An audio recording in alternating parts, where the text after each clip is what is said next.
Hello guys, welcome and welcome back to my channel. कैसे हैं आप लोग? आई होप आप लोग की सबकी प्रिपरेशन अच्छी चल रही होगी। मेरी भी प्रिपरेशन अच्छी चल रही है। सो गाइस, अभी यूपीएससी में बचे हैं मात्र 45 डेज। तो आप उसको अकॉर्डिंगली 40 डेज रख सकते हो। मतलब 5 दिन तो आपको ऐसे ही चले जाएंगे। और अप्रैल में मेरा बर्थडे भी है, तो आई थिंक एक दिन उधर जाएगा मेरा। 5 दिन मैंने घटा लिए, तो 40 दिन मैंने कर लिया है। उसमें से आपका एग्ज़ाम से पहले जाना भी पड़ेगा, क्योंकि मैं रहती हूँ बिहार में और मेरा सेंटर है पटना। तो फिर आप 5 दिन तो आप माइनस कर ही सकते हो। फिर कुछ काम आ जाएगा, कभी पढ़ने का मन नहीं करेगा, कभी कुछ हो जाएगा। तो 40 दिन रखते हैं। मेन टारगेट हमारा 40 दिन का है। कभी जब जनवरी या फरवरी आता है या मार्च या अप्रैल कुछ भी आता है, तो हम स्टार्ट करते हैं कि अब तो बिल्कुल भी बहुत अच्छे से पढ़ाई करेंगे, जो कि सबके साथ बाद में जाके स्टक ही हो जाते हैं। तो ऐसा नहीं कि मैंने पढ़ाई नहीं किया था। मैंने जनवरी फरवरी में 1-2 बार रिवीजन भी किया था अपने सारे सिलेबस का, और टेस्ट नहीं लगाया है। पीवाईक्यू किया था मैंने।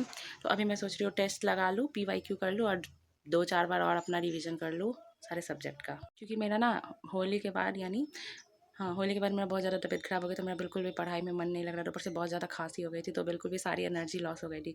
तो अब मैं ठीक हूँ। तो मैं सोच रही हूँ कि फिर से अब अपना स्टडी चैलेंज को स्टार्ट क्यों ना करूँ, क्योंकि इससे आप डिमोटिवेटेड नहीं होते हो और आपको फील होता है कि आप अकेले नहीं हो इस जर्नी में। लाखों करोड़ों लोग हैं इस जर्नी में। अगर आपको भी अगर डर लग रहा है मेरी तरह, मैं तो मतलब मैं अपनी बताऊँ ना, मेरी फीलिंग तो कुछ आ ही नहीं रही। ना डर लग रहा है, ना एक्साइटमेंट है, ना कुछ है। ऐसा लग ही नहीं रहा कि मेरा एग्ज़ाम है। चलो कोई बात नहीं, नॉर्मल फीलिंग्स है। आपका मोटो क्या, आपका दिमाग शांत रहना चाहिए, तभी आप कुछ भी पढ़ोगे तो आपको दिमाग में जाएगा। अगर आपको डर लग रहा है कि आपने अभी तक टेस्ट नहीं लगाया है, पीवाईक्यू नहीं किए हैं, आपने अच्छे से रिवीजन नहीं किए है, तो आप अकेले नहीं हो, उसमें मैं भी शामिल हूँ, ठीक है। मैंने भी कुछ भी ठीक से नहीं किया है, ठीक है। और मैं हंस रही हूँ, यहाँ बोलोगे आप पागल हो गई हूँ। ऐसा बात नहीं है। मतलब चलो यार, चल रहा है, ऐसा नहीं है कि याद नहीं है। मतलब आप अगर आँख बंद करो तो लगेगा कि सब कुछ विज़न आ जाता है कि आपको क्या-क्या याद है, क्या-क्या नहीं याद है। और ऐसे कभी-कभी सोचते हो तो लगता है कि कुछ याद नहीं है, क्या होगा, क्या नहीं होगा।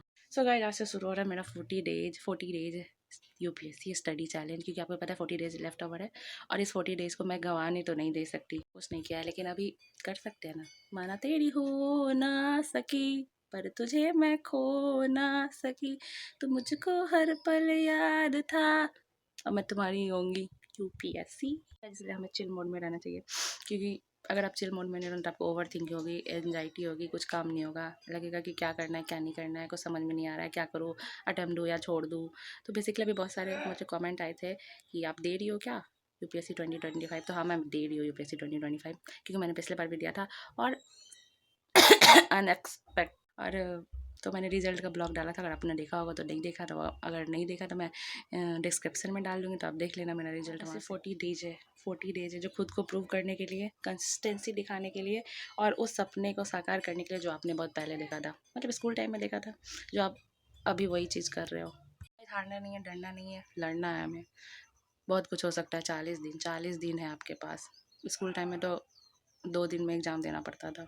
तो गाइस, हाँ, मैं बता रही हूँ अपने स्टडी चैलेंज के बारे में। तो 40 डेज चैलेंज है, तो इसमें 10 आवर्स या 12 आवर्स मैक्सिमम है। और जो मॉर्निंग रहेगा वो 4 AM से रहेगा, क्योंकि मुझे सुबह सुबह उठ के पढ़ने में ज़्यादा आनंद आता है। और आपको रात रात में सोना, मतलब जिसका जो टाइमिंग है वो उठ के पढ़ सकता है, इसमें कोई वो नहीं है।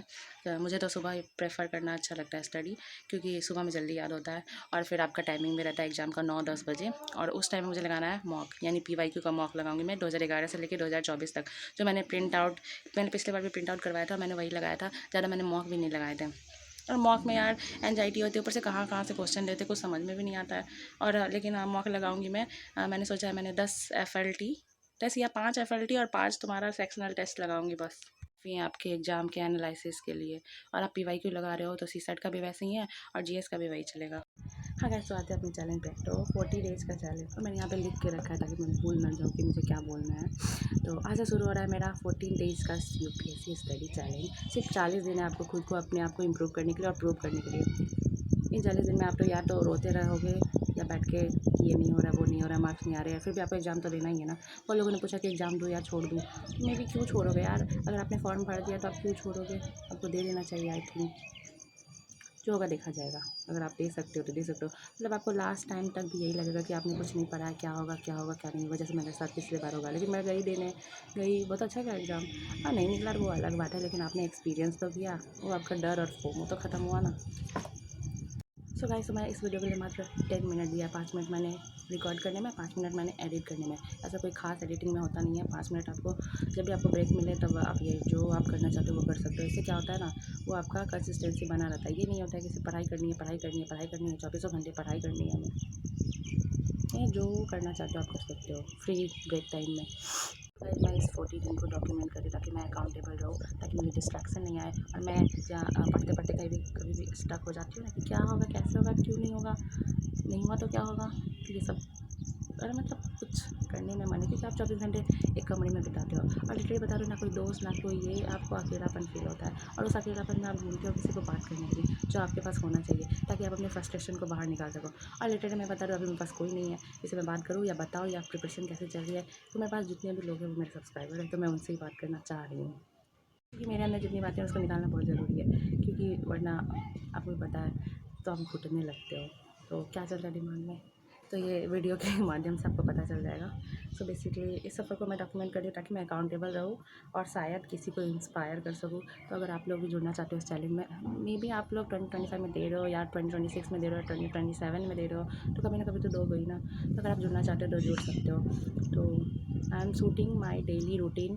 हाँ, कभी कभी मैं शूट कर लूँगी मे बी, अगर मुझे टाइम मिल गया तो, नहीं तो मैं ऐसे ही डॉक्यूमेंट कर लूँगी कि आज मैंने क्या क्या पढ़ा, क्या नहीं पढ़ा, बिकॉज मुझे बताना है कि मैं कंसिस्टेंट हूँ कि नहीं। मेरा सबसे बड़ा वो वही है कि मेरा कंसिस्टेंसी टूट जाता है, क्योंकि मैं चाहती हूँ ना टूटे, लेकिन बार बार वही होता है मेरे साथ, मेरा कंसिस्टेंसी टूट जाता है, फिर मैं कहीं और फ्लो करने लगती हूँ। तो इसलिए मैं सोच रही हूँ कि इस तरह से अगर आप वीडियो बनाते हो तो आप कंसिस्टेंट रहते हो और आपको पता रहता है चलो कोई ना कोई आपको देख रहा है, आपको उसको प्रूव करना है कि आपको डेली आपको वीडियो डालनी है, तो आपको पढ़ना ही पड़ेगा अगर आपका मन कर रहा है या नहीं कर रहा है, ठीक है। मैं ना थोड़ा फास्ट बोलती हूँ, तो मैं नेक्स्ट वीडियो में सोचूंगी थोड़ा धीरे बोलूँ, क्योंकि अगर मैं फास्ट बोलती हूँ ना तो जो भी चीज़ मुझे बोलना रहता है मैं डायरेक्ट बोल देती हूँ। अगर मैं सोचती रहूँगी ना तो मैं सोचूंगी कि क्या बोलना है क्या नहीं बोलना है, फिर मुझे बार बार कट करना पड़ता है वीडियो।